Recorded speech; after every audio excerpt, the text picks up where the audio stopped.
Hello बच्चों, good morning. आज मैं न्यू वीडियो दे रहा हूँ आपको केमिकल बॉन्डिंग से। केमिकल बॉन्डिंग वॉल्यूम 1 का चैप्टर नंबर 3 है और बहुत ही इंपॉर्टेंट चैप्टर है। सबसे ज़्यादा बोर्ड में एग्जाम में यदि आने वाला चैप्टर वही होता है। तो केमिकल बॉन्डिंग सबसे ज़्यादा क्वेश्चन बन के आएंगे एग्जाम में, तो केमिकल बॉन्डिंग से आते ही मिला। बहुत ही टेक्निकल चैप्टर है और एक टर्म्स क्लियर करते हुए जाओगे तो कोई प्रॉब्लम नहीं होगी। इससे पहले मैं आपको ऑर्गेनिक का चैप्टर कंप्लीट करके दिया हूँ, कल मेरा लास्ट वीडियो था।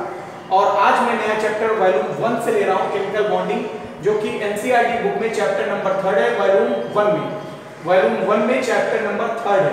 क्लियर हो गया? तो इसमें जो स्टार्टिंग करते हैं हम लोग, तो सबसे पहले बैलेंसी से करते हैं। बैलेंसी मीन्स बैलेंस इलेक्ट्रॉन्स की बात करते हैं। तो संयोजकता जो होती है, ओल्ड कॉन्सेप्ट, बेटा दो कॉन्सेप्ट चले बैलेंसी के टर्म्स में।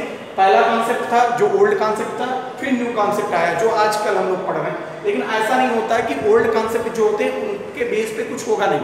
ओल्ड कॉन्सेप्ट भी अपना एक कॉन्सेप्ट है और न्यू कॉन्सेप्ट भी एक अपना कॉन्सेप्ट होता है। तो ओल्ड कॉन्सेप्ट में बेटा ये बोला गया कि कोई भी एलिमेंट्स है उसके साथ जितने नंबर ऑफ हाइड्रोजन जुड़े होंगे वो उसकी बैलेंसी को रिप्रेजेंट करते हैं। समझो मेरी बात को। लेकिन एक चीज सोचो, क्या दुनिया में जितने भी मॉलिक्यूल्स हैं सब में हाइड्रोजन जुड़े हैं? नहीं जुड़े। तो ये तो कॉन्सेप्ट गंदा हो जाएगा। लेकिन हाँ, जिनके साथ हाइड्रोजन लगा है उनके साथ ये रूल चल जाता है। तो कहते क्या है ओल्ड कॉन्सेप्ट में बैलेंसी, क्या डिफिनेशन होगी? The number of hydrogen atoms which attach the elements is called the valency of any elements. ठीक है, किसी भी तत्व से जुड़े हुए जितने हाइड्रोजन परमाणु की संख्या होती है उस तत्व की वो संयोजकता होती है। क्लियर हो गया? The number of hydrogen atoms attached the elements is called the valency of element. Okay? किसी भी तत्व से जितने हाइड्रोजन जुड़े होंगे वो उस तत्व की संयोजकता कहलाएगी। नोट्स भी बना के सेंड करने होते हैं आप लोगों को।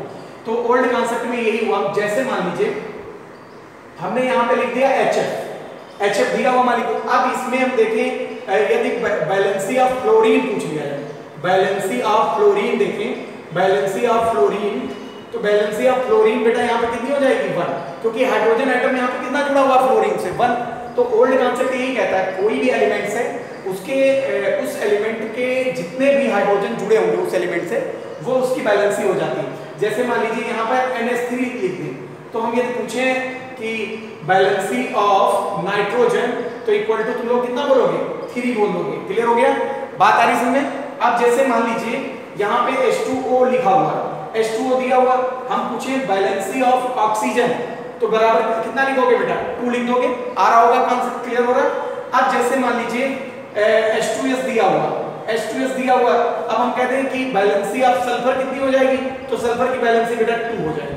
क्लियर हो गया? तो लेकिन बहुत सारे मॉलिक्यूल्स ऐसे हैं जैसे CaCl2 हो गया, उसमें हाइड्रोजन है ही नहीं। MgCl2 हो गया, है ही नहीं। AlCl3 है ही नहीं। तो जिनके साथ हाइड्रोजन जितने लगे होंगे ओल्ड कॉन्सेप्ट यही कहता है वो उसकी बैलेंसी हो जाती है। क्लियर हो गया? इसकी पिक ले लो। फिर देखो न्यू कॉन्सेप्ट इसका क्या रहता है। ओल्ड कॉन्सेप्ट समझ गए होंगे। न्यू कॉन्सेप्ट में देख लो क्या होता है। न्यू कॉन्सेप्ट क्या कहता है इसका? न्यू कॉन्सेप्ट बेटा ये बोलता है, न्यू कॉन्सेप्ट में बैलेंसी की डिफिनेशन लिखना होगा। पहले तुमको ओल्ड कॉन्सेप्ट में बैलेंसी की डिफिनेशन लिखनी थी, अब मैंने तुमको बताना शुरू किया है न्यू कॉन्सेप्ट में बैलेंसी कैसे लिखेंगे। ये चैप्टर 9th में थोड़ा सा आप लोगों ने पढ़ा है, बट बहुत डीप नहीं पढ़ा होगा। अभी तो मैं जनरली पढ़ा रहा हूँ, फिर मैं इसके टॉपिक्स, इंपॉर्टेंट टॉपिक्स सारे पढ़ाना शुरू करूंगा।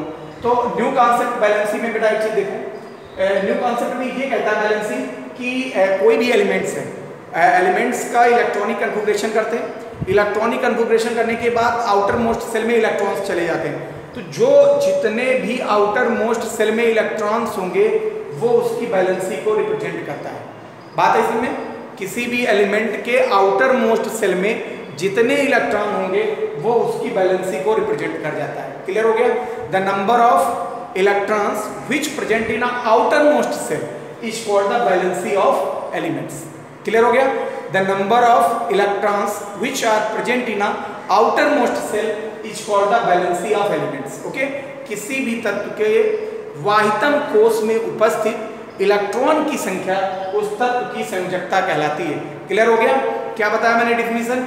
किसी भी तत्व के वाहितम कोश मतलब बाहरी कक्षा में जितने इलेक्ट्रॉन्स होंगे वो उसकी संयोजकता कहलाती, बैलेंसी कहलाती। This is the new concept of valency. Clear हो गया?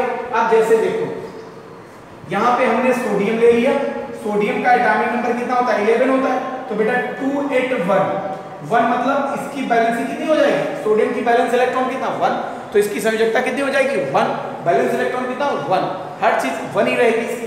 जैसे मान लीजिए Mg दिया हुआ, तो Mg का एटॉमिक नंबर कितना 12, तो हम इलेक्ट्रॉनिक कॉन्फ़िगरेशन 282 हो गया, तो 2, तो ये 2 हमारी क्या हो जाएगी बैलेंस इलेक्ट्रॉन या बैलेंसी हो गई Mg की। या एल्युमिनियम ले लो, एल्युमिनियम का 13 होगा ना, तो हम क्या करते हैं 283, तो 3 क्या हो जाएगी इसकी 3 हो जाएगी बैलेंसी ऑफ एलिमेंट्स। आप लोग पिक ले लो जल्दी से।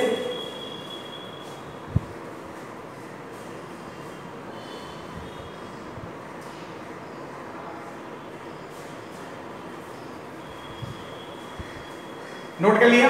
अब इसके बाद देखिए बेटा, आपको ये क्लियर हो गया। अब देखिए इसके बाद पिक ले लिया आप लोगों ने, बैलेंसी की दोनों डिफिनेशन होनी चाहिए, दोनों के सारे एग्जांपल्स होने चाहिए आपके पास। इसके बाद बेटा यहाँ जो स्टार्टिंग होती है वो हमारी होती है केमिकल बॉन्ड्स, कितने केमिकल बॉन्डिंग बनती है। तो केमिकल जो बॉन्डिंग बनेगी बेटा, हमारे पास जो बॉन्ड के टाइप्स हैं केमिकल बॉन्डिंग में, वो 3 टाइप्स की बॉन्डिंग हम लोग पढ़ते हैं। पहली जो बॉन्डिंग हमारी है वो कहलाती है electrovalent bonding, electrovalent bonding. Clear हो गया, क्या बोलेंगे इलेक्ट्रोवैलेंट बॉन्डिंग, या इसको हम बोल देते हैं आयनिक बॉन्डिंग। क्या बोलेंगे आयनिक बॉन्डिंग। ये हिंदी मीडियम के लिए बता दूं तो इसको बोलते हैं आयनिक बंध। क्या बोलेंगे आयनिक बंध, या इस ऊपर वाले इसको कहेंगे इलेक्ट्रोवैलेंट बंध। क्लियर हो गया, या आयनिक बंध इसको बोल देते हैं। दूसरे टाइप की बॉन्डिंग जो होगी वो बेटा कहलाती कोवैलेंट बॉन्डिंग। कोवैलेंट बॉन्डिंग, बहुत अच्छे से इन टॉपिक को क्लियर करना है सबको। कोवैलेंट बॉन्डिंग इसको बोल देते हैं बेटा सहसंयोजक बंध। क्या बोलेंगे सहसंयोजक बंध। क्लियर हो गया। और तीसरी बॉन्डिंग होती है जिसको हम बोल देते हैं कोऑर्डिनेट बॉन्डिंग। क्या बोला जाएगा कोऑर्डिनेट बॉन्डिंग। इसको हम बोल देते हैं उपसहसंयोजी बंध।